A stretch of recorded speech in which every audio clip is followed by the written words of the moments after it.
আন এক breaking news এই মুহূৰ্তত আহি পৰিছে মীন নিগমত বৃহৎ কেলেংকাৰী গ্ৰেপ্তাৰ হোৱা 4 অভিযুক্তৰ জামিনৰ শুনানি সম্পন্ন হৈছে বিশেষ ন্যায়াধীশ আদালতে গঠন কৰিছে জামিনৰ শুনানি আৰু পদ্মকান্ত হাজৰিকা এছিএছ নৰেন চন্দ্ৰ বসুমতাৰীয়ে জামিন বিচাৰি কৰিছিল আবেদন বিৰিঞ্চি অধিকাৰী আৰু জ্যোতিষ শইকীয়াও ইতিমধ্যে জামিন বিচাৰিছিল আৰু গ্ৰেপ্তাৰ হোৱা 4 অভিযুক্তৰ ইতিমধ্যে জামিনৰ শুনানি সম্পন্ন হৈছে আমি জনাই আছো মীন নিগমত এক বৃহৎ কেলেংকাৰী সংঘটিত হৈছে গ্ৰেপ্তাৰ হোৱা 4 অভিযুক্তৰ জামিনৰ ইতিমধ্যে শুনানি সম্পন্ন হৈছে বিশেষ ন্যায়াধীশ আদালতে গ্ৰহণ কৰিছে জামিনৰ শুনানি পদ্মকান্ত হাজৰিকা এছিএছ নৰেন চন্দ্ৰ বসুমতাৰীয়ে জামিন বিচাৰি কৰিছিল আবেদন বিৰিঞ্চি অধিকাৰী আৰু জ্যোতিষ শইকীয়াও কৰিছিল আবেদন আন এক ব্ৰেকিং নিউজ আহি পৰিছে আজি সিআইডি কাৰ্যালয়ত হাজিৰ নহল বিধায়ক ৰমাকান্ত দেউৰী এই মুহূৰ্তত ফুল প্লেটৰ সৈতে জনাব বিচাৰিছো সিআইডি কাৰ্যালয়ত হাজিৰ হোৱাৰ বাবে সমন দিয়া হৈছিল ৰমাকান্ত দেউৰীক মীন নিগমৰ নিযুক্তি কেলেংকাৰীত অভিযুক্ত আছিল ৰমাকান্ত দেউৰী ব্যক্তিগত অসুবিধা দেখুৱাই বুধবাৰে সিআইডি কাৰ্যালয়ত হাজিৰ নহল বিধায়কগৰাকী আৰু পৰৱৰ্তী দিনত পুনৰ হাজিৰৰ বাবে ইতিমধ্যে সমন দিব সিআইডিয়ে যেটো ৰমাকান্ত দেউৰীক সিআইডি কাৰ্যালয়ত হাজিৰ হ'বৰ বাবে সমন জাৰি কৰিছিল আৰু আজি সিআইডি কাৰ্যালয়ত হাজিৰ হোৱা কথা আছিল ৰমাকান্ত দেউৰী আৰু সিআইডি কাৰ্যালয়ত আজিৰ দিনটোত হাজিৰ নহল ৰমাকান্ত দেউৰী সিআইডি কাৰ্যালয়ত হাজিৰ হোৱাৰ বাবে সমন দিয়া হৈছিল ৰমাকান্ত দেউৰী মীন নিগমৰ নিযুক্তি কেলেংকাৰীত মূল অভিযুক্ত আছিল ৰমাকান্ত কিছু ব্যক্তিগত অসুবিধা দেখুৱাই বুধবাৰে সিআইডি কাৰ্যালয়ত হাজিৰ নহল ৰমাকান্ত দেউৰী আৰু পৰৱৰ্তী দিনত পুনৰ হাজিৰৰ বাবে সমন দিব সিআইডি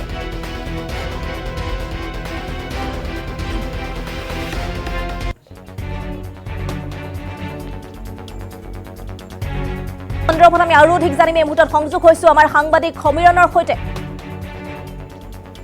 সমীৰণ যিহেতু আজি 4 গৰাকী অভিযুক্তৰ ইতিমধ্যে জামিনৰ শুনানি সম্পন্ন হ'ল এই শুনানিত কি সিদ্ধান্ত গ্ৰহণ কৰা হ'ল তাৰ ওপৰত আজিৰ দিনটো ৰমাকান্ত দেউৰীয়ে সিআইডি কাৰ্যালয়ত হাজিৰ নহল আপোনাৰ হাতত আপডেট কি আছে জানিব বিচাৰিছো সমীৰণ হয় চাওক নেনা আপুনি ইতিমধ্যে উল্লেখ কৰিছে যে মীন উন্নয়ন নিগমত 2018 পৰা 2022 চনলৈকে এক বৃহৎ কেলেংকাৰী সংঘটিত হৈছিলে বিশেষকৈ যিসমূহ কাম আছিল মীন উন্নয়ন নিগমৰ যিসমূহ প্ৰকল্প আছিল সেই প্ৰকল্পসমূহৰ কামসমূহ ভালদৰে কৰা নাছিলে সকলো বিষয়াই টকাসমূহ আত্মসাৎ কৰিছিলে তাৰে অন্যতম অভিযোগ হৈছে যে মীন উন্নয়ন নিগমৰ যি নিযুক্তি সেই নিযুক্তি নিজৰ মন পচন্দৰ ব্যক্তিসকলক প্ৰদান কৰিছিলে আৰু এই সময়তে মীন উন্নয়ন নিগমৰ অধ্যক্ষ আছিলে ৰমাকান্ত দেউৰী আৰু এই ৰমাকান্ত দেউৰী গোটেই কেলেংকাৰীটোত নাম সাঙুৰ খোৱাৰ পাছতেই সিআইডি কাৰ্যালয়ত হাজিৰ হ'বৰ বাবে তেখেতৰ মৰিগাঁও বাসগৃহত সমন জাৰি কৰিছিলে আৰু আজিৰ দিনটোত সিআইডি কাৰ্যালয়ত হাজিৰ হোৱাৰ কথা আছিল ৰমাকান্ত দেউৰী কিন্তু ব্যক্তিগত অসুবিধা দোহাই দি আজিৰ দিনটোত সিআইডি কাৰ্যালয়ত হাজিৰ নহ'ল ৰমাকান্ত দেউৰী এই ৰমাকান্ত দেউৰী অধ্যক্ষ হৈ থকাৰ সময়ছোৱাতে বৃহৎ নিযুক্তি কেলেংকাৰী সংঘটিত হৈছিলে মীন উন্নয়ন নিগমত নিজৰ পচন্দৰ প্ৰাৰ্থী সোমাইছিলে বা কোনো ধৰণৰ বিজ্ঞাপন দিয়া হোৱা নাছিলে বিজ্ঞাপন অবিহনে এই নিযুক্তি পৰীক্ষা অনুষ্ঠিত হৈছিল আৰু এই বিজ্ঞাপন নিদিয়াকৈ অনুষ্ঠিত হোৱা নিযুক্তি কেলেংকাৰীক লৈ 2022 চনতে সিআইডিত ৰুজু হৈছিল গোচৰ আৰু সেই গোচৰটোৰ ভিত্তিতে সিআইডিয়ে পুনৰ তদন্ত কৰিছিল বিশেষকৈ দুৰ্নীতি নিবাৰক শাখাই গ্ৰেপ্তাৰ কৰা দুগৰাকী এছিএছ বিষয়াক সোধা পোছা কৰিছিল আৰু এই সোধা পোছা কৰাৰ পাছতেই ৰমাকান্ত দেউৰীৰ নামটো আহি পৰিছিল ৰমাকান্ত দেউৰী যিহেতু অধ্যক্ষ আছিল মীন উন্নয়ন নিগমত আৰু এই মীন উন্নয়ন নিগমৰ অধ্যক্ষ থকাৰ সময়ছোৱাত ৰমাকান্তৰ জ্ঞাতে এই কেলেংকাৰী সংঘটিত হৈছিল নেকি তাক জানিবৰ বাবে সিআইডি কাৰ্যালয়ত উপস্থিত হৈ তেখেতক সোধা পোছা কৰিব বিচাৰিছিল কিন্তু বৰ্তমান সময়ছোৱালৈকে সিআইডি কাৰ্যালয়ত হাজিৰ নহ'ল অৰ্থাৎ ব্যক্তিগত কিছু কথা দোহাই দি সিআইডি কাৰ্যালয়ত উপস্থিত হ'ব নোৱাৰাৰ কথা সিআইডিৰ তদন্তকাৰী বিষয়াক অৱগত কৰিলে ৰমাকান্ত দেউৰীয়ে কেৱল ৰমাকান্ত দেউৰীয়ে অধ্যক্ষ হৈ থকাৰ সময়ছোৱাতে নিযুক্তি কেলেংকাৰী নহয় কোটি কোটি টকা আত্মসাৎ কৰিছিল পদ্মকান্ত হাজৰিকাৰ নেতৃত্বত আৰু এই পদ্মকান্ত হাজৰিকা বৰ্তমান সময়ছোৱাতে কাৰাগাৰত আছে আজি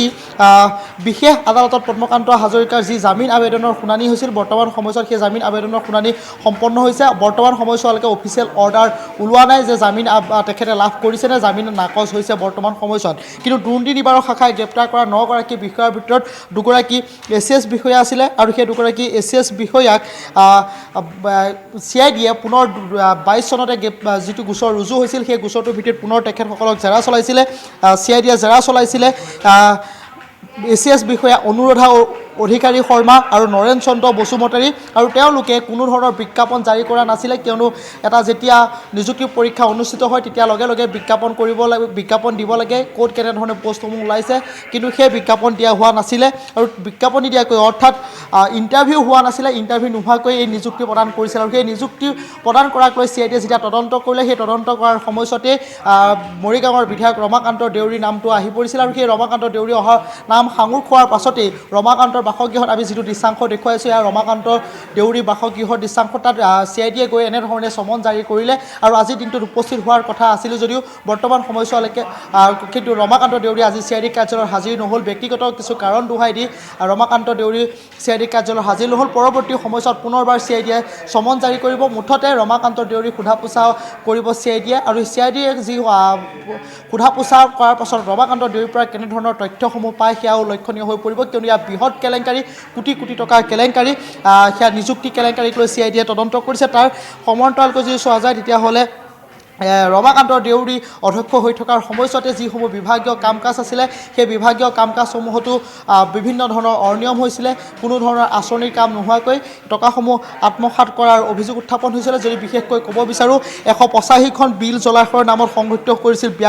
বিয়াগুম কেলেংকাৰী এই কেলেংকাৰী সংঘটিত হৈছিল 2016 পৰা 2017 বৰ্ষৰ লৈকে তাৰ সমান্তৰালকৈ 2020 পৰা 2021 বৰ্ষলৈকে পুনৰ এই কেলেংকাৰী সংঘটিত হৈছিল টেণ্ডাৰৰ নামত নিগমে চলাইছিল কেৱল মাত্ৰ টকাৰ এখন বজাৰ আৰু টকা অবিহনে কোনো ধৰণৰ কাম কাজ হোৱা নাছিলে কোনো ধৰণৰ বিল নোহোৱাকৈ টকাসমূহ উলিয়াইছিল মুঠতে গোটেই দুটাকৈ গোচৰ বৰ্তমান সময়ছোৱাত চলি আছে এটা দুৰ্নীতি নিবাৰক শাখাত তাত 9জনকৈ ব্যক্তি গ্ৰেপ্তাৰ হৈছে আৰু CIDয়ে দুগৰাকী ACS বিষয়াক জেৰা চলাইছে আৰু এই জেৰা চলোৱাৰ সময়ছোৱাতে ৰমাকান্তৰ নামটো আহি পৰিছিল আৰু ৰমাকান্ত দেউৰী আজি CID কাৰ্যালয়ত উপস্থিত হোৱাৰ কথা আছিল যদিও ৰমাকান্ত দেউৰী CID কাৰ্যালয়ত আজি ব্যক্তিগত কিছু কথা দোহাই দি CID কাৰ্যালয়ত উপস্থিত নহ'ল পৰৱৰ্তী সময়ছোৱাত CIDয়ে ৰমাকান্ত দেউৰীক পুনৰ সমন জাৰি কৰিব মুঠতে ৰমাকান্ত দেউৰীৰ পৰা কথা জানিব বিচাৰিছে কিয়নো তেওঁ অধ্যক্ষ হিচাপে আছিলে অধ্যক্ষ হৈ থকাৰ সময়ছোৱাত কেনেধৰণে নিযুক্তি কেলেংকাৰী হৈছিলে কেনেধৰণে ব্যক্তিসকলে কোনো ধৰণৰ বিজ্ঞাপন নোহোৱাকৈ ইণ্টাৰভিউ নোহোৱাকৈ কেনেকৈ নিযুক্তি প্ৰদান কৰা হৈছিল তাক লৈ বহু কথা জানিবলৈ আছে আৰু তাৰ বাবে ৰমাকান্ত দেউৰীক সমন জাৰি কৰাৰ পাছতো আজিৰ দিনটোত উপস্থিত নহ'ল পৰৱৰ্তী সময়ছোৱাত CIDয়ে সমন জাৰি কৰিব আৰু তাৰ পাছতে ৰমাকান্ত দেউৰী CID কাৰ্যালয়ত উপস্থিত হ'ব লাগিব নেইনা নিশ্চয় সমীৰণ এই মুহূৰ্তত আপোনাৰ ধন্যবাদ জ্ঞাপন কৰিছোঁ আমাক অধিক তথ্য জনোৱাৰ বাবে